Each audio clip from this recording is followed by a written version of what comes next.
नाथ की जय। नत्वा श्रीवल्लभाचार्यान् पुष्टिमार्गोपदेशकान् विठ्ठलेशान् गुरुन् स्तौमि बालकृष्ण मम प्रभुन्। श्री कृष्णाय नमः। श्री गुरुभ्यो नमः। पुरुषोत्तम मास की कमला और कामदा एकादशी का महात्म्य।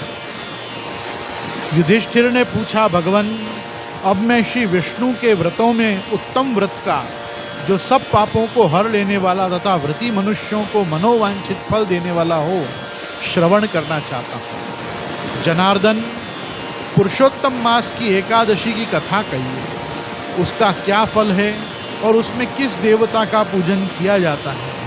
प्रभु, किस दान का क्या पुण्य है, मनुष्यों को क्या करना चाहिए, उस समय कैसे स्नान किया जाता है, किस मंत्र का जप होता है, कैसी पूजन विधि बताई गई है। पुरुषोत्तम मास में किस अन्न का भोजन उत्तम है।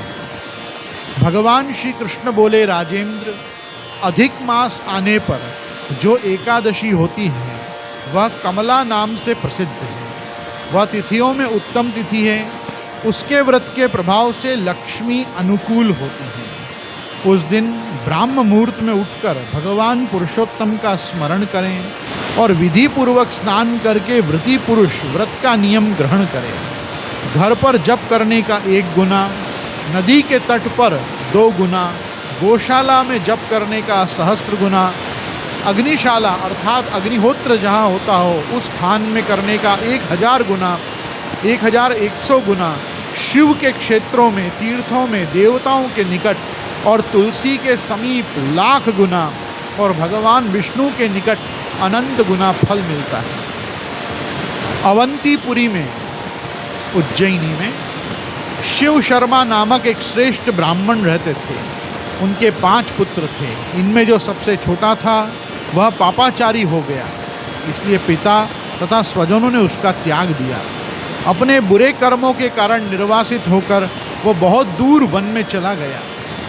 दैव योग से एक दिन वह तीर्थराज प्रयाग में जा पहुंचा। भूख से दुर्बल शरीर और दीन मुख लिए उसने त्रिवेणी में स्नान किया। फिर क्षुधा से पीड़ित होकर वो वहाँ मुनियों के आश्रम खोजने लगा। इतने में उसे वहाँ हरिमित्र नाम के मुनि का उत्तम आश्रम दिखाई दिया।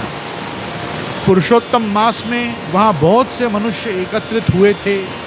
आश्रम पर पापनाशक कथा कहने वाले ब्राह्मणों के मुख से उसने श्रद्धापूर्वक कमला एकादशी की महिमा सुनी, जो परम पुण्यमयी तथा भोग और मोक्ष प्रदान करने वाली है।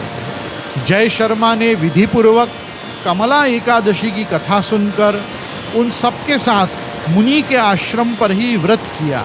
जब आधी रात हुई तो भगवती लक्ष्मी उसके पास प्रकट होकर सामने से बोली, ब्रह्मन, इस समय कमला एकादशी के व्रत के प्रभाव से मैं तुम पर बहुत प्रसन्न हूँ और देवादिदेव श्री हरि की आज्ञा पाकर वैकुंठ धाम से आई हूँ। मैं तुम्हें वर दूंगी। ब्राह्मण बोले, माता लक्ष्मी, यदि आप मुझ पर प्रसन्न हैं तो वह व्रत बताइए जिसकी कथा वार्ता में साधु ब्राह्मण सदा संलग्न रहते हैं। लक्ष्मी जी ने कहा, ब्राह्मण, एकादशी व्रत का महात्म्य श्रोताओं के सुनने योग्य सर्वोत्तम विषय है। यह पवित्र वस्तुओं में सबसे उत्तम है। इससे दुख दुस्वप्न का नाश तथा पुण्य की प्राप्ति होती है। अतः इसका यत्नपूर्वक श्रवण करना चाहिए। उत्तम पुरुष श्रद्धा से युक्त हो, 1 या आधे श्लोक का पाठ करने से भी करोड़ों महापातकों से तत्काल मुक्त हो जाते हैं। जैसे मासों में पुरुषोत्तम मास, पक्षियों में गरुड़ तथा नदियों में गंगाजी श्रेष्ठ हैं, उसी प्रकार तिथियों में द्वादशी तिथि उत्तम है। समस्त देवता आज भी एकादशी व्रत के ही लोभ से भारतवर्ष में जन्म लेने की इच्छा रखते हैं। देवगण सदा ही रोग शोक से रहित भगवान नारायण का पूजन करते हैं। जो लोग मेरे प्रभु भगवान नारायण के नाम का सदा भक्तिपूर्वक जप करते हैं, उनकी ब्रह्मा आदि देवता सर्वदा पूजा करते हैं। जो लोग श्री हरि के नाम जप में संलग्न हैं, उनकी लीला कथाओं के कीर्तन में तत्पर हैं तथा निरंतर श्री हरि की पूजा में ही प्रवृत्त रहते हैं, वे मनुष्य कलयुग में कृतार्थ हैं। यदि दिन में एकादशी और द्वादशी हो तथा रात्रि बीतते बीतते त्रयोदशी आ जाए तो उस त्रयोदशी के पारण में 100 यज्ञों का फल प्राप्त होता है। व्रत करने वाला पुरुष चक्र सुदर्शनधारी देवादिदेव श्री विष्णु के समक्ष निम्नांकित मंत्र का उच्चारण करके भक्ति भाव से संतुष्ट चित्त होकर उपवास करे और इस प्रकार बोले, एकादश्याम निराहारः स्थित्वाहमपरे हनि भोक्ष्यामि पुंडरीकाक्ष शरणम में भवाच्युता। हे कमल नयन भगवान अच्युत, मैं एकादशी को निराहार रहकर दूसरे दिन भोजन करूंगा, आप मुझे अपनी शरण दीजिए। तत्पश्चात व्रत करने वाला मनुष्य मन और इंद्रियों को वश में करके गीत वाद्य नृत्य और पुराण पाठ आदि के द्वारा रात्रि में भगवान के समक्ष जागरण करे। फिर द्वादशी के दिन उठकर स्नान के पश्चात जितेंद्रिय भाव से विधिपूर्वक श्री विष्णु की पूजा करे। एकादशी को पंचामृत से जनार्दन को नहलाकर द्वादशी को केवल दूध में स्नान कराने से श्री हरि का सायुज्य प्राप्त होता है। पूजा करके भगवान से इस प्रकार प्रार्थना करे, अज्ञान तिमिरांधस्य व्रतेनानेन केशव प्रसीद सुमुखो भूत्वा ज्ञान दृष्टि प्रदो भव।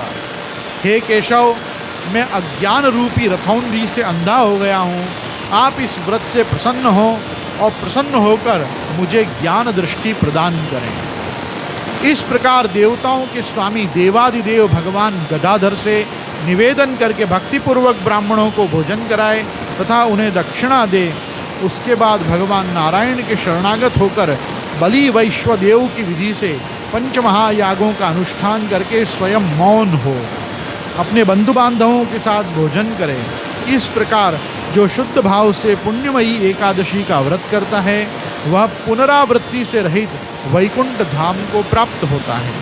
भगवान श्री कृष्ण कहते हैं, राजन, ऐसा कहकर लक्ष्मी देवी उस ब्राह्मण को वरदान देकर अंतर्ध्यान हो गई। फिर वह ब्राह्मण भी धनी होकर पिता के घर आ गया।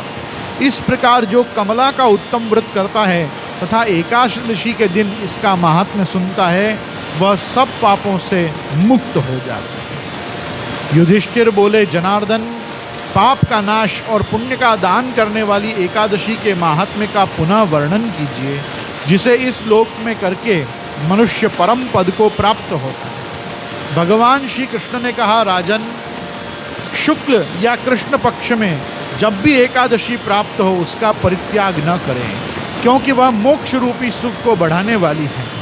कलयुग में तो एकादशी ही भव बंधन से मुक्त करने वाली है, संपूर्ण मनोवांछित कामनाओं को देने वाली तथा पापों का नाश करने वाली है। एकादशी रविवार को किसी मंगलमय पर्व के समय अथवा संक्रांति के दिन ही क्यों न हो, सदा ही उसका व्रत करना चाहिए। भगवान विष्णु के प्रिय भक्तों को एकादशी का त्याग कभी नहीं करना चाहिए। जो शास्त्रोक्त विधि से इस लोक में एकादशी का व्रत करते हैं वे जीवन मुक्त देखे जाते हैं, इसमें तनिक भी संदेह नहीं। युधिष्ठिर ने पूछा, हे श्री कृष्ण, वे जीवन मुक्त कैसे हैं तथा विष्णु रूप कैसे होते हैं? मुझे इस विषय को जानने के लिए बड़ी उत्सुकता हो रही है। भगवान श्री कृष्ण बोले, राजन, जो कलयुग में भक्तिपूर्वक शास्त्रीय विधि के अनुसार निर्जल रहकर एकादशी का उत्तम व्रत करते हैं वे विष्णु रूप तथा जीवन मुक्त क्यों नहीं हो सकते? एकादशी व्रत के समान सब पापों को हरने वाला तथा मनुष्यों की समस्त कामनाओं को पूर्ण करने वाला पवित्र व्रत दूसरा और कोई नहीं है। दशमी को एक बार भोजन, एकादशी को निर्जल व्रत तथा द्वादशी को पारण करके मनुष्य श्री विष्णु के समान हो जाते हैं। पुरुषोत्तम मास के द्वितीय पक्ष की एकादशी का नाम कामदा है। जो श्रद्धापूर्वक कामदा के शुभ व्रत का अनुष्ठान करता है वह इस लोक और परलोक में भी मनोवांछित वस्तु को पाता है। यह कामदा पवित्र पावन महापातक नाशिनी तथा व्रत करने वालों को भोग एवं मोक्ष प्रदान करने वाली है। नृपश्रेष्ठ, कामदा एकादशी को विधिपूर्वक पुष्प, धूप, नैवेद्य तथा फल आदि के द्वारा भगवान पुरुषोत्तम की पूजा करनी चाहिए। व्रत करने वाला वैष्णव पुरुष दशमी तिथि को कांस के बर्तन, उड़द, मसूर, चना, कोदो, साग, मधु, पराया अन्न, 2 बार भोजन तथा मैथुन, इस 10 चीज़ों का परित्याग करें। इसी प्रकार एकादशी को जुआ, निद्रा, पान, दातुन, पराई निंदा, चुगली, चोरी, हिंसा, मैथुन, क्रोध और असत्य भाषण, इन 11 दोषों को त्याग दे तथा द्वादशी के दिन कांसा का बर्तन, उड़द, मसूर, तेल, असत्य भाषण, व्यायाम, परदेश गमन, 2 बार भोजन, मैथुन, बैल की पीठ पर सवारी, पराया अन्न तथा साग, इन 12 वस्तुओं का त्याग करे। राजन, जिन्होंने इस विधि से कामदा एकादशी का व्रत किया और रात्रि में जागरण करके श्री पुरुषोत्तम की पूजा की है, वे सब पापों से मुक्त हों, परम गति को प्राप्त होते हैं। इसके पढ़ने और सुनने से सहस्त्र गोदान का फल मिलता है। बोलो श्री गोवर्धन नाथ की जय।